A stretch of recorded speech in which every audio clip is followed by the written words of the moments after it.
말씀 함께 보겠습니다. 오늘 말씀은 로마서 4장 1절부터 12절까지의 말씀입니다.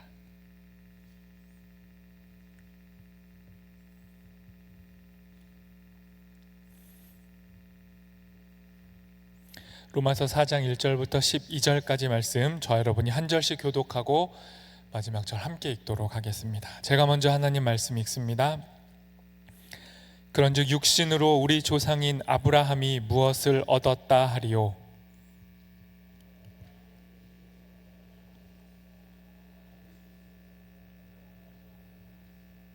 성경이 무엇을 말하느냐? 아브라함이 하나님을 믿음에 그것이 그에게 의로 여겨진 바 되었느니라.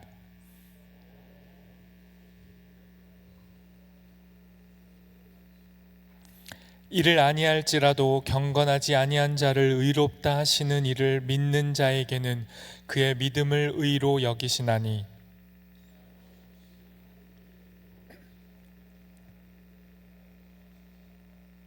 불법이 사함을 받고 죄가 가려짐을 받은 사람들은 복이 있고,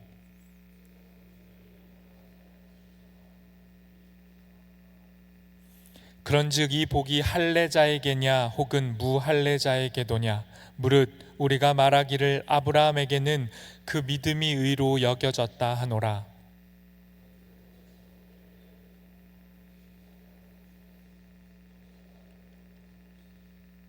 그가 할례의 표를 받은 것은 무할례 시에 믿음으로 된 의를 인친 것이니, 이는 무할례자로서 믿는 모든 자의 조상이 되어 그들도 의로 여기심을 얻게 하려 하심이라. 할례 조상이 되었나니 곧 할례 받을 자에게뿐 아니라 우리 조상 아브라함이 무할례 시에 가졌던 믿음의 자치를 따르는 자들에게도 그러하니라. 아멘. 오늘 믿음의 행위라는 제목으로 우리 로마서 말씀 이어서 계속 나누고자 합니다. 지난주에는 부활절이어서 로마서 말씀이 한 텀 멈춰졌잖아요. 그래서 아마 여러분 안에 이전 지금까지 나눈 말씀이 거의 사라졌을 것이라 생각이 듭니다. 그래서 복습을 좀 하고 오늘 말씀을 같이 나누겠습니다. 우리가 지금까지 살폈던 말씀은요, 바울이 분명한 대상을 앞에 두고 이야기하듯 혹은 날카로운 비판을 하며 자신의 주장을 펼친 이야기들이었습니다. 그 내용은 이런 거였습니다. 선물로 주어진 율법은 부정적이거나 나쁜 것이 아니라 하나님으로부터 온 하나님의 마음을 담고 있는 것인데, 이 율법을 유대인들이 오용해 왔다. 이게 시작이었습니다. 율법 안에는 하나님의 사랑과 이웃을 향한 사랑을 모두가 담고 있는데, 유대인들은 이 두 가지를 다 버리고 율법의 외피만을 가져와서 그 율법을 가지고 자기를 의롭게 여겨왔다. 특별히 그 중에서 할례를 근거로 내세웠다. 이런 이야기 나눴습니다. 자신들이 육체의 할례를 받았기 때문에 그 흔적 때문에 하나님 백성의 신분증이 주어진 것이다. 그러니까 유대인들은 할례 받은 걸 자신들 정체성의 신분증으로 내세웠습니다. 그리고 목을 곧게 세우고 자만했습니다. 여기서 멈추지 않고 할례 받지 않은 사람들, 이 육체적인 신분증을 소유하지 못한 사람들을 무시했습니다. 마음의 할례를 받으라고 하나님이 말씀하셨지만, 아는 것과 삶의 일치를 이루라고 말씀하셨지만, 믿는 것과 행하는 것을 분절시키지 말고 연결하며 살라고 말씀하셨지만, 유대인들은 내적, 외적 모두의 변화라는 이 할례가 아니라 기형적이고 변질적인 종교 행위로서의 할례를 답습해 왔습니다. 바울은 이런 육신의 할례를 자랑하고 살고 있는 이 종교인들을 향해 소리를 지르고 화를 내고 비판을 하고 과거의 구약의 모든 말씀을 가지고 와서 그들이 얼마나 잘못됐는지를 날카롭게 말씀했습니다. 율법을 소유하고만 있지 행하지는 않는 이들을 향해 하나님의 심판을 경고했습니다. 이게 앞에서 우리가 살펴본 바울의 말씀의 내용들이었어요. 모두가 이런 가짜 율법, 유사 율법을 의지해서 살고 있을 때 바울이 이야기합니다. 진짜가 나타났다고. 율법을 오용하고 오독하고 그렇게 율법을 자기들의 편의에 맞춰서 살고 있는 그들에게 율법을 주신 하나님께서 이제는 예수 그리스도를 통해 예수 그리스도 안에서 율법이 무엇인지를 선명하게 보여주셨습니다. 진짜가 나타났다고 바울이 외친 겁니다. 예수님을 통해 율법은 폐기되거나 사라지는 게 아니라 율법을 더 굳게 세우셨다. 율법의 본래 기능과 뜻이 이제 완전히 드러났다. 이게 우리가 지난번까지 살펴본 본문의 내용이었습니다. 그리고 오늘 이어서 바울이 본문을 아브라함 이야기로 인용하면서 시작합니다. 자기의 이 주장, 자기의 이 비판점을 아브라함이라는 인물을 가져와서 이야기를 펼쳐가는 거죠. 그래서 오늘 본문은 온통 아브라함 얘기입니다. 그런데 우리는 질문을 던질 수 있어요. 왜 굳이 아브라함 이야기를 가져왔는가? 수많은 구약의 인물들 중에 왜 아브라함을 가지고 왔는가? 바울이 지금 누구하고 싸우고 있다고요? 누구를 향해 비판하고 있다고요? 율법을 자기들의 신분증으로 내세우고 있는 사람들과 다투고 있는 거예요. 그런데 아브라함은 어떤 사람입니까? 이 최초의 유대인이라고 하는 하나님 백성이라고 하는 이 신분증을 최초로 발급받은 사람이에요. 그러니까 최초로 할례받은 사람입니다. 그러니까 유대인들은 이 아브라함을 근거로 자신들의 특권을 더 주장하고 있었어요. 우리는 아브라함의 자손이다. 이게 그들의 자랑이었습니다. 율법을 오해한 만큼 이스라엘 사람들은 아브라함도 오해하고 있었어요. 잘못 읽고 있었습니다. 그래서 바울이 지금 어떻게 한 겁니까? 이 사람들의 그 가장 극심한 근원적인 오해의 시작부터 바로잡기 위해서 아브라함을 이야기할 수밖에 없는 거죠. 이 정체성을 아브라함으로 삼고 있는 이들에게 너희가 아브라함을 얼마나 잘못 읽었는지 봐라 하고 말씀하고 있는 겁니다. 오늘 본문 중에 10절 말씀을 새한글 성경으로 한번 읽어보도록 하겠습니다. 같이 읽어보겠습니다. 그렇다면 그가 어떻게 의롭다고 여겨졌습니까? 할례받은 상태에서입니까? 할례받지 않은 상태에서입니까? 할례받은 상태가 아니라 할례받지 않은 상태입니다. 아브라함이 하나님의 선택받은 백성, 하나님의 백성이 되었고 그렇게 하나님과 관계를 맺기 시작했는데 이 하나님과의 관계 맺음, 성경이 의롭다 하는 거 여러분 되게 어렵게 생각하시는데 의로움은 관계 맺음이에요. 바른 관계 맺음. 하나님과 바르게 관계를 맺고 있으면 의로운 거예요. 그런데 이 아브라함이 의로워진 게 할례를 받기 전이냐 할례 받은 후냐 질문하는 겁니다. 육신의 아브라함이 할례를 받기 전에 하나님의 소유, 하나님의 사람, 하나님께 의롭다고 인정받은 사람이 되었다는 거예요. 그러니 너희가 주장하고 있는 그 할례가 너희의 주장만큼 강력하게 작동할 수 없다라고 말하는 거예요. 그러면 인간이라는 게 하나님하고 관계 맺을 수 있는 키는 뭐냐?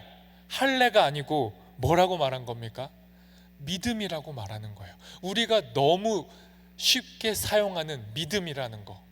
그런데 바울이 말합니다. 믿음이 하나님과 우리를 바른 관계에 올려놓는다. 자기 자신 앞에 나타난 하나님을 아브라함이 믿었을 때 그때 하나님이 아브라함을 의롭다 하셨어요. 근데 문제가 발생한 지점이 어디입니까? 이 할례라는 거예요. 할례라는 행위 자체는 부정한 것도 아니고 나쁜 게 아닙니다. 하나님이 아브라함하고 관계를 맺었다라는 징표로 하나님이 아브라함의 믿음을 보시고 아브라함아 너의 몸에도 흔적을 새겨라. 너뿐만 아니라 너의 자손들 모두의 몸에도 흔적을 새겨라. 전에 보이지 않았던 하나님과 너희가 관계를 맺었다라는 징표로 할례를 행하라고 하신 거예요. 그런데 이스라엘 이 유대인들이 어떻게 했습니까? 이 할례 안에 담긴 이 의미는 퇴락시키고 그저 할례 받으면 율법을 다 지켰다 생각하고 내용은 버리고 형식만 취하고 껍데기 율법 준수를 가지고 아브라함도 이 껍데기 가지고 하나님하고 관계 맺었다라고 주장하기 시작했던 거예요. 이게 모든 문제의 시작점입니다.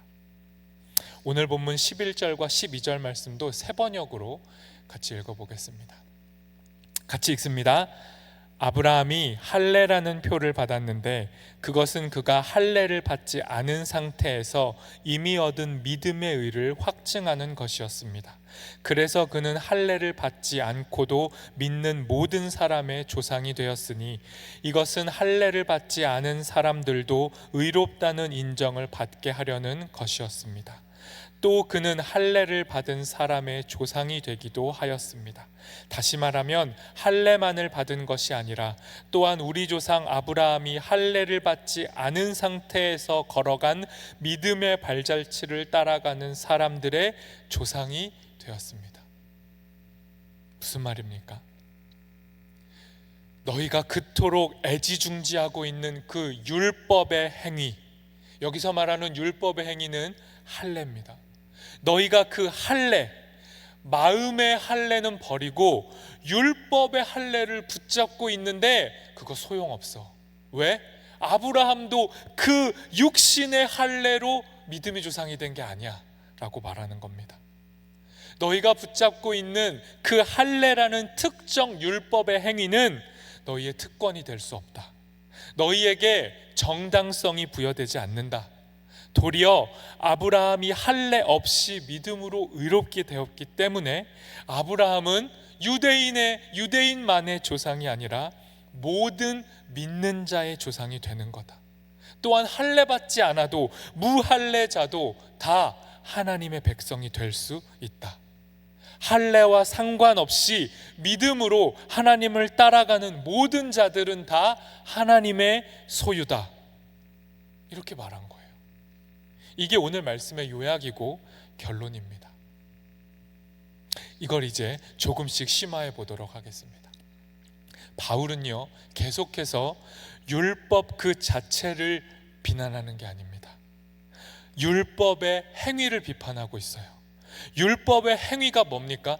율법에 담긴 하나님 사랑과 이웃 사랑을 잘 지키는 게 율법의 행위가 아니에요. 그런 율법의 행위는 권장돼야죠. 여러분 모두 다 율법의 행위를 하셔야 돼요. 그런데 우리가 얼마나 오용하고 오독돼 있냐면 믿으면 행하지 않아도 돼. 믿는다는 건 행위의 반대지. 행함은 자기 자랑일 뿐이야. 행함은 교만한 거야. 이런 착각을 해요. 믿으면 된다고. 근데 그런 말이 아닙니다. 바울이 비판하고 있는 건 율법의 본질적 행위를 비판하는 게 아니라 말로는 행위라고 하면서 할례는 받아놓고 나머지 모든 삶의 행위는 다 위선인 사람들, 그들의 그 행위를 비판하는 겁니다. 본질적 내용 빼놓고 외피만 두루 입어놓고는 비겁하게 사는 사람들, 그들을 비난하는 거예요.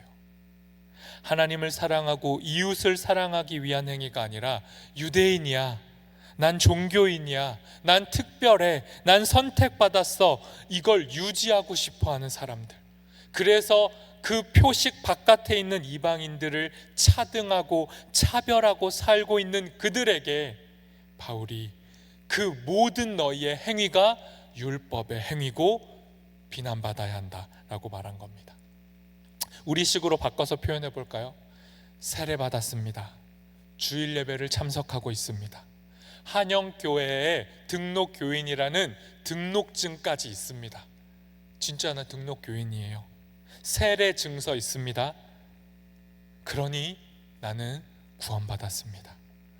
그리고 세상 사람들과 나는 다른 존재입니다 라고 주장한다면 이것이 외형은 갖췄으나 내용은 비어있는 상태, 다시 말해 영혼은 빈곤한데 하나님과 살아있는 충만한 관계를 누려야 하는데 그걸 누리지 못한 채로 외피만 입고 사는 것, 그건 구원이 아니다라고 바울이 말한 겁니다. 바울이 지금 율법 안에 담긴 이 사랑을 위한 행위들을 잘 지키고 있는 사람들에게 그런 거 필요 없어요, 믿으면 돼요, 믿음이면 구원받아요, 이런 말 하는 게 아니라고요. 믿음 반대 행위. 성경은 행위를 비난했다, 믿음을 강조했다. 종교개혁자인 루터도 이걸 강조했다. 그래서 가톨릭은 여전히 행위를 강조하고 있고, 우리 개신교는 믿음을 강조해서 우리에게 구원의 키가 있다. 이건 우리의 착각이라고요. 그런 도식이 아니에요. 그런 단순한 믿음이냐 행위냐 그런 말 하는 게 아니라고요. 다 행위예요. 그런데 그 행위 안에 담긴 동기가 뭐냐, 우리를 움직이게 하는 본질이 뭐냐, 그 본질이 믿음이냐 아니면 자기 자랑이냐 아니면 자기 방어냐 자기 회피냐, 본질, 그 동기를 보고 있는 거예요. 그러니까 우리는 믿음이냐 행위냐의 구분이 아니라 내 믿음, 내 행위의 안에 담긴 진의가 뭐냐, 나 왜 믿는 거야, 나 왜 이렇게 행동하는 거야, 내 동기, 내 진심을 살펴보라는 거예요.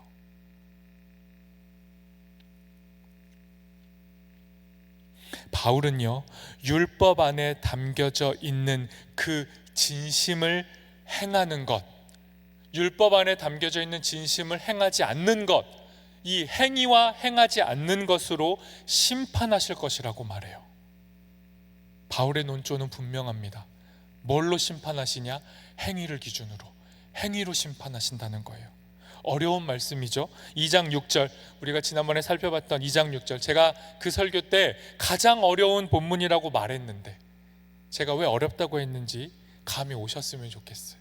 우리하고 익숙하지 않아서 그래요. 행위로 심판받는다고? 2장 6절 말씀 한번 읽어보도록 하겠습니다. 로마서 2장 6절 같이 읽습니다. 하나님께서 각 사람에게 그 행한 대로 보응하신다. 어떻게 해요? 행한 대로. 여기서 질문이 막 증폭되셨으면 좋겠어요. 그러면 난 어떻게 되는 걸까? 마구 질문해 보셨으면 좋겠습니다. 여러분, 율법을 받았다, 율법을 소지하고 있다는 건 자랑하면서 정작 율법을 지키지 않은 사람들에게 바울이 말한 거예요. 니네가 들고 있는 율법 그 소용없어. 그 율법의 본심으로 살았느냐 살지 않았느냐 그걸로 심판받을 거야, 이렇게 말하고 있는 거예요. 마음의 할례, 성령이 베푸시는 마음의 할례는 받지 않고 육신의 할례만 받고 그 할례를 의지하고 있는 너희에게는 심판이 임할 거야. 율법을 소유했으나 삶은 위선적이었던 종교인들을 향해 날카롭게 바울은 타협 없이 비판한 겁니다. 너희들은 율법의 본래 뜻도 오해했고 율법이라는 하나님의 선물과 약속에 순종하고 충실하지도 않았다. 하나님 사랑과 이웃 사랑에 충실하지 않았다. 그러면서도 거룩하다, 다르다, 구별되었다, 구원받았다 라고 스스로를 여기고 있으니 너희는 착각하고 있으며 오해하고 있고 그렇게 계속 살면 심판받을 수밖에 없다, 이렇게 말하는 거예요. 그러면 우리 안에 또 질문이 나옵니다. 그러면 율법을 충실하고 성실하게 지켜내면 구원받을 수 있는가? 여러분, 질문을 잘 던져야 됩니다. 율법을 충실하고 성실하게 잘 지키면 구원받을 수 있는가? 맞아요? 그러면 구원받습니까? 아니에요. 율법을 완벽하고 충실하고 성실하게 지켜내면 구원받느냐? 그렇지 않아요. 그런데 율법을 충실하고 성실하게 지키셔야 돼요. 이 차이를 읽으셔야 돼요. 이걸 지키면 구원받으니까 수단으로서 행위를 하자, 그게 우리의 착각이죠. 그러나 진실로 우리가 하나님 안에 있다면, 그리스도 안에 있다면 우리의 삶은 율법이 요구하는 충실한 성실과 행실을 이행해야 해요. 누구도 예외 없이. 우리는요, 율법, 성경에 기록된 모든 율법을 문자 그대로 상황과 조건에 상관없이 완벽하게 지킬 수는 없어요. 잘 읽어보세요. 요즘 제자훈련에서는 신명기를 읽거든요. 큐티 묵상하거든요. 그럼 이제 청년들이 어려워합니다. 신명기 율법인데 이거 이상한 이런 세부 조항 이거 다 지켜야 됩니까? 이거 다 지켜야 되나? 고민이 들죠. 우리가 지키고 따라야 할 여기서 말하는 율법은 그 고대 근동 사회의 맥락으로 그 사회를 유지하는 치안과 안전과 위생을 유지하기 위한 세부 조항으로 주어진 모든 율법을 다 지키라는 얘기가 아니에요. 율법의 본질된 행위, 하나님 사랑, 이웃 사랑을 위한 행위, 그걸 지키라는 거죠.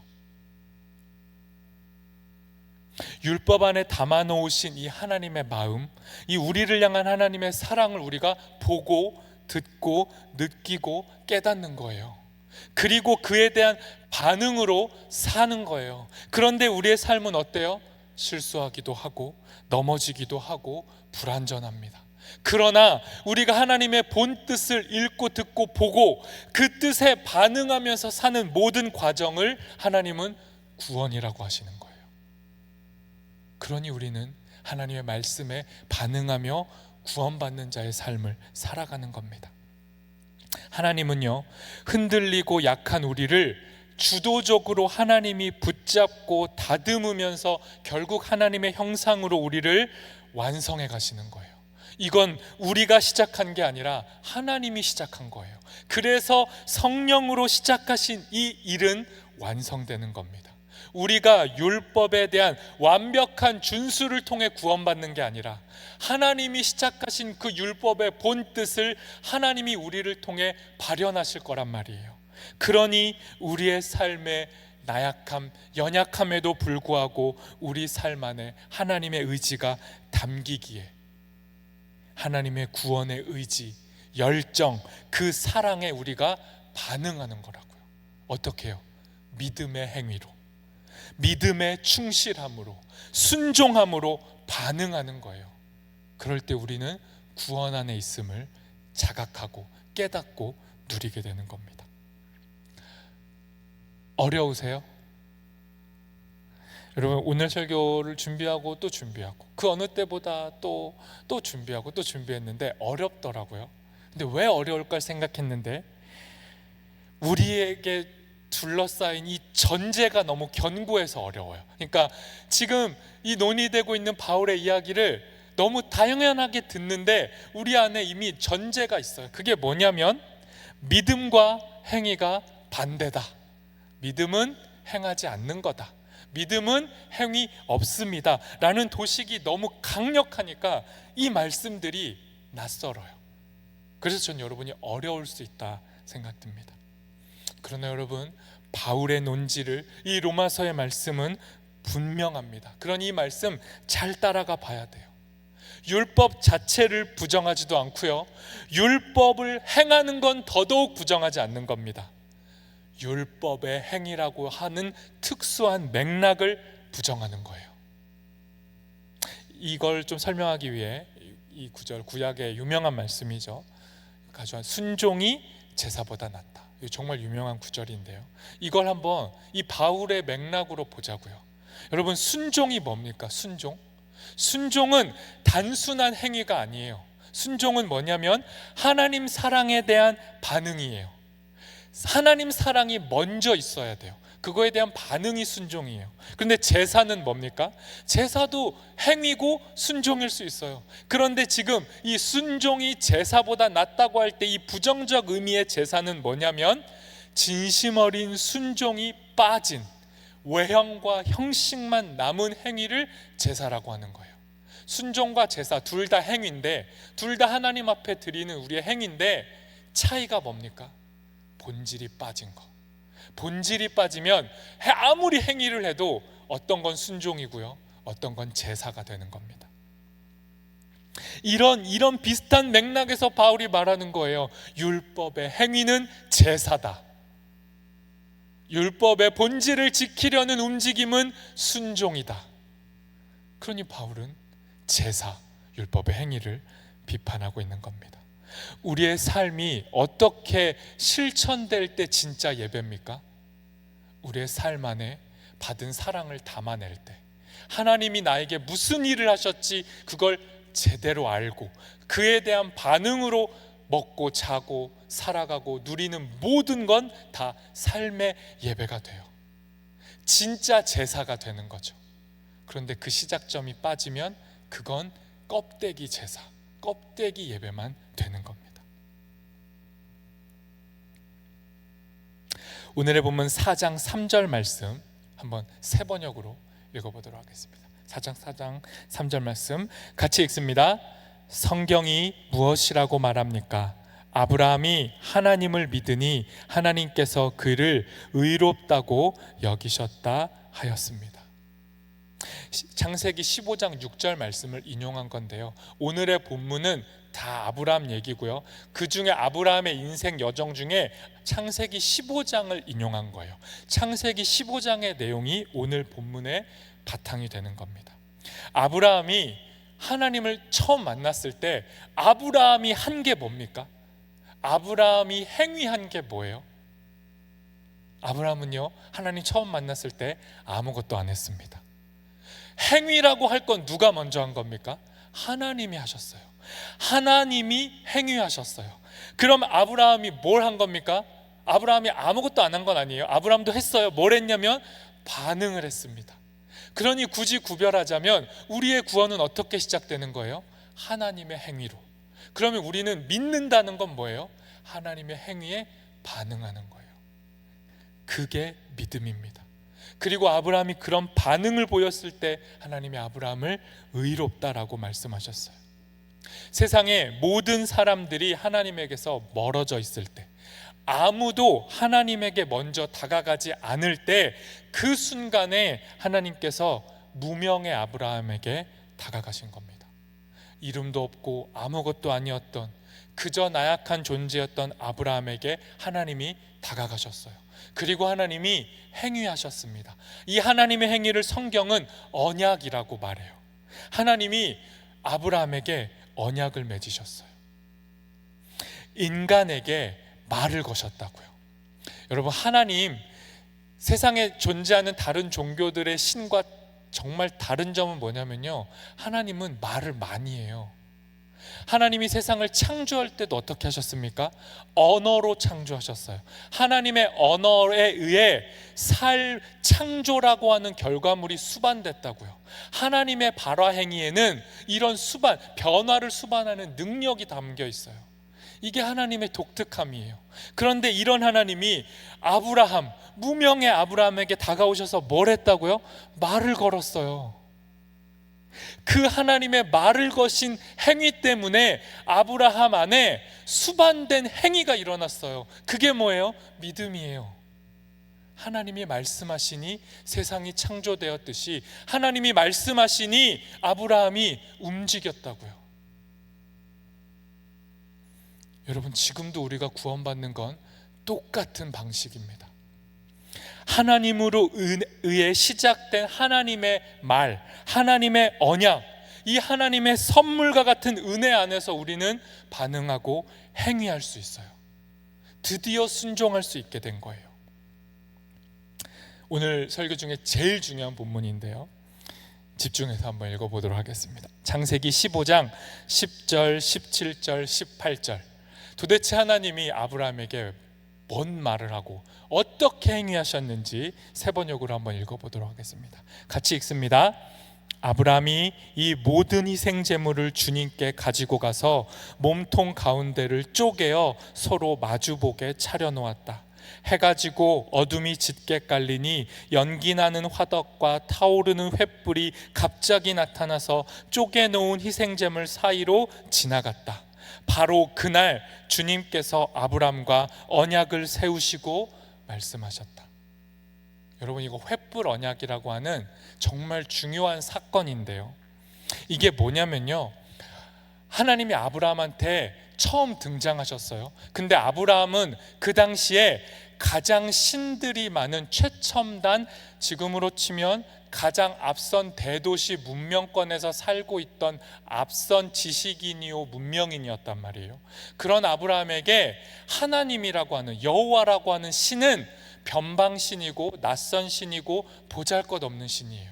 그러니까 이 하나님이 자기를 정말 어필하셔야만 했어요. 야, 나 믿을만 해.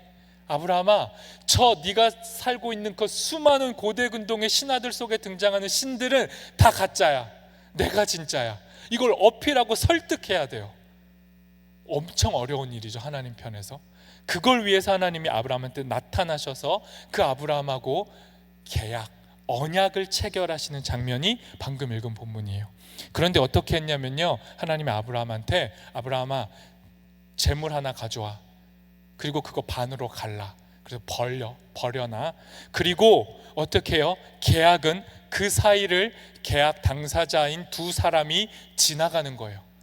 그러면 이게 무슨 의미냐면, 우리 이 두 사람이 서로의 약속을 위반할 시 가운데 놓인 재물이 반으로 갈린 것처럼 둘 중에 계약을 위반한 자는 찢어 갈라지게 될 것이다.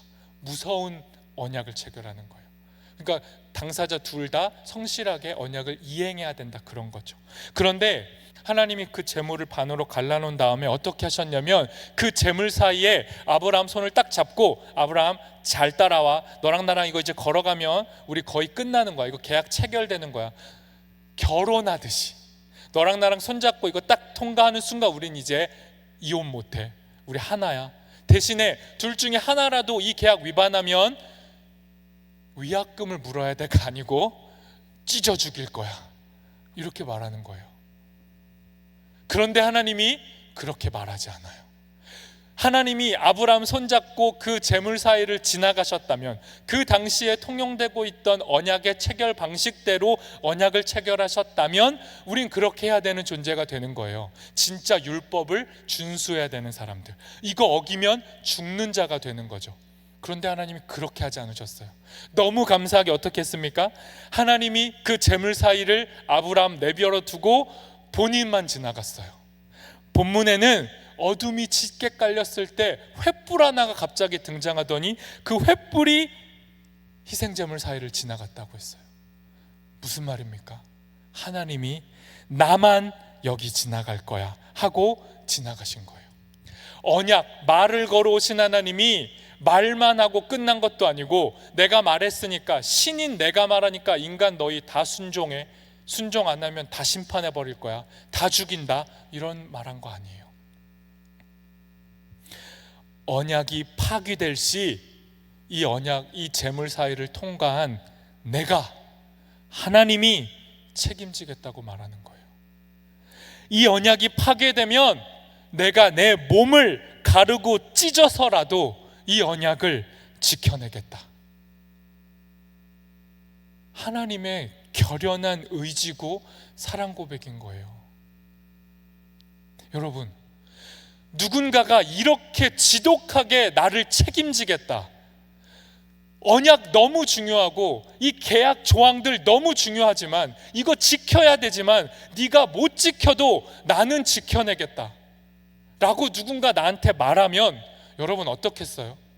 아, 나 안 지켜도 되구나. 하나님이 다 지키는구나. 아, 그럼 막 살아도 되겠네. 아, 난 좀 대충 살아도 되겠네. 어떻게 이 반응이 나오냐고요, 여러분. 재물 사이를 갈라놓고 그 처참한 피투성이 된 그 사이를 하나님이 지나가시면서 자기 사랑을 보여줬는데 어떻게 믿으니까 나 안 행해도 되구나, 어떻게 그런 반응이 나오냐고요. 우리는 아브라함처럼 이 하나님의 계약 당사자인데 이걸 너무 망각해요. 재물이 반으로 갈라 찢어 쪼개진 사건은 아브라함 때만 일어난 게 아니라 예수 그리스도의 십자가 사건 때에 신이 그 몸이 찢겨나가는 사건이 일어났고, 그게 우리의 구원의 전제인데 우린 그걸 너무 가볍게 여긴다고요. 그리고 너무 뻔뻔하게 말해요. 난 예수님이 찢어 죽은 걸 믿어요. 그리고 예수님이 내 모든 죄를 해결하셨음을 믿어요. 그러니 나는 그냥 웬만큼 죄인으로도 살아도 괜찮은 것 같아요 라고 스스로를 여겨버려요.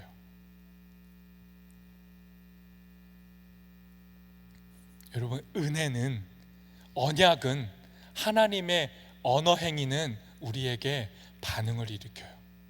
그 반응이 진짜라면 그 반응은 믿음이에요. 행위와 지적, 의식적 믿음, 지적 동의 구분되는 게 아니라 믿어질 때 우리 삶은 변화되고 행위하게 된다고요.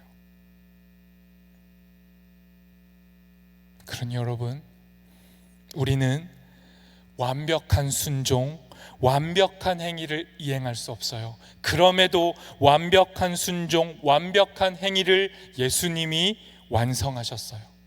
우리는 이 완성된 길을 따라가요. 믿음으로. 그러니 그 믿음이 어떠한 행위고 어떠한 형식일지 우리는 잘 봐야 됩니다. 내 믿음은 도대체 어떤 모습인가? 내 믿음의 행위는 뭔가 보셔야 된다고요. 그럴 때 이 하나님의 행위가 먼저임을 잊지 않을 때 우리는요 담대해져요. 그런 의미에서 어거스틴이 말한 거예요. 죄를 지을 때도 담대할 수 있다고. 막 살아도 된다는 말이 아니라 내 죄를 해결하신 하나님의 행위가 너무 거대함을 알기에 그 죄 앞에 담대할 수 있다고요. 실수할 수 있어요. 넘어질 수 있어요. 바보처럼 계속 넘어질 수 있어요. 그러나 하나님을 믿는다면, 그냥 이름뿐인 종교적 신 말고, 여러분의 종교적 우상 말고 진짜 살아계신 하나님을 믿는다면, 아브라함과 언약을 체결하신 하나님을 믿는다면, 예수의 몸을 반으로 쪼개신 하나님을 믿는다면 우리는 그 믿음 안에서 마음껏 행위할 수 있어요. 마음껏 행위할 수 있어요. 교만도 아니고 의무도 아니고 책임감도 아니고 부담도 아니고 정말 그냥 마음껏 살 수 있습니다. 그러니 여러분, 오늘 말씀 하나님이 행하신 일 잊지 마시고 기억하시고 마음대로 사세요. 이제 이 마음대로 살라는 말이 오독되지 않을 것이라고 믿고 말합니다. 믿으신다면 마음대로 사십시오. 하나님, 이거 해야 돼요, 저거 해야 돼요. 하나님, A가 맞아요, B가 맞아요. 하나님, 여기로 가야 돼요, 저기로 가야 돼요. 아니 하나님, 내가 나다워질 수 있고 나다워지는데 돈도 좀 잘 들어오고 명예도 쌓이는 정말 그런 자기만족과 하나님에게도 좋아 보이는 그런 좋은 길은 어디예요? 그 길 좀 알려주세요. 그곳으로 가고 싶어요. 이런 질문에 집착하지 마세요.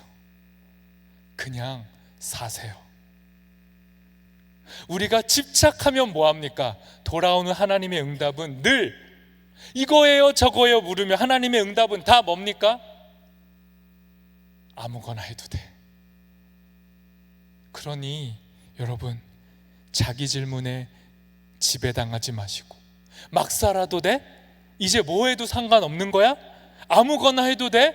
가 아니라 하나님의 앞에서 반응할 수 있는 그 믿음을 근거로 우리의 모든 선택과 행동을 하라고요. 우리의 모든 선택과 행동의 근거가 믿음이라면 그 모든 건 다 하나님의 뜻입니다.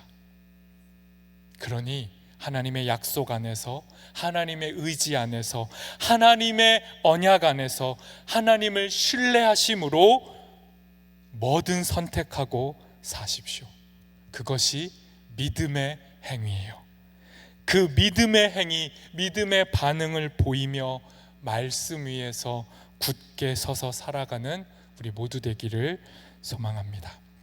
우리 이 시간 말씀을 기억하면서 우리 잠깐 기도하도록 하겠습니다. 여러분, 믿음이냐 행위냐 이 도식을 우리 뒤로 내려놨으면 좋겠습니다. 믿음이냐 행위냐가 아니라 하나님이 우리에게 어떻게 행위하셨는가, 그것이 우리 믿음의 시작점입니다. 그것이 우리 행위의 시작점이에요. 하나님이 도대체 뭘 하셨는가?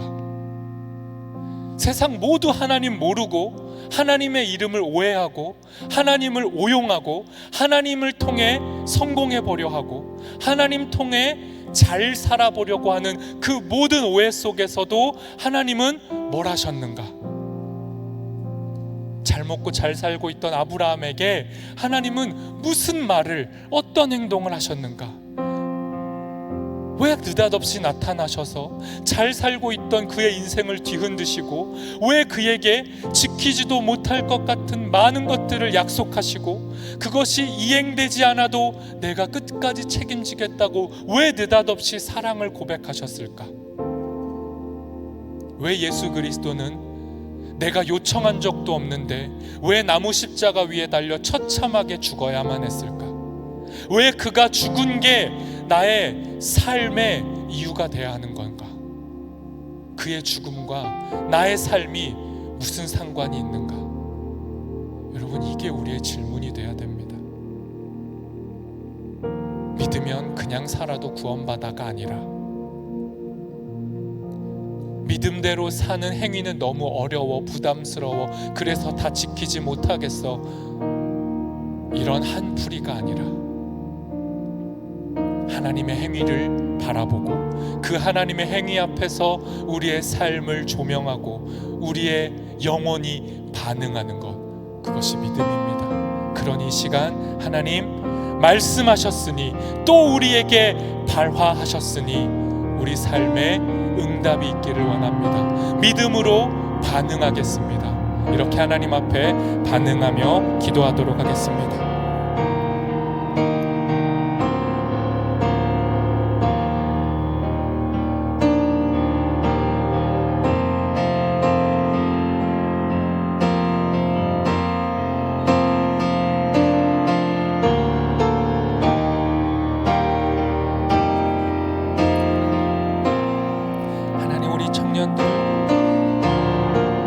말씀 앞에서 반응하게 해주십시오.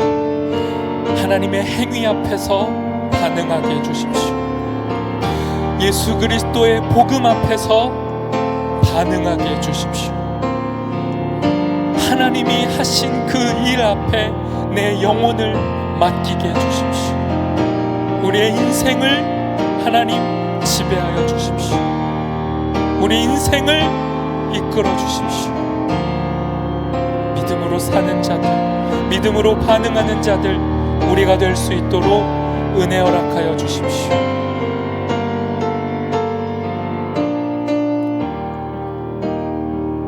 하나님, 우리에게 다가오셔서 우리에게 말해주셔서 감사합니다.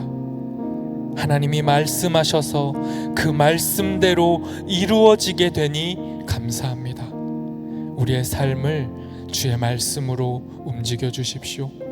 주의 말씀 앞에 믿음으로 반응하게 해주십시오. 그렇게 우리의 삶이 온전히 하나님 안에서 말씀 위에서 든든하게 굳게 서서 살아가게 되도록 인도해 주십시오. 예수님의 이름으로 기도합니다. 아멘.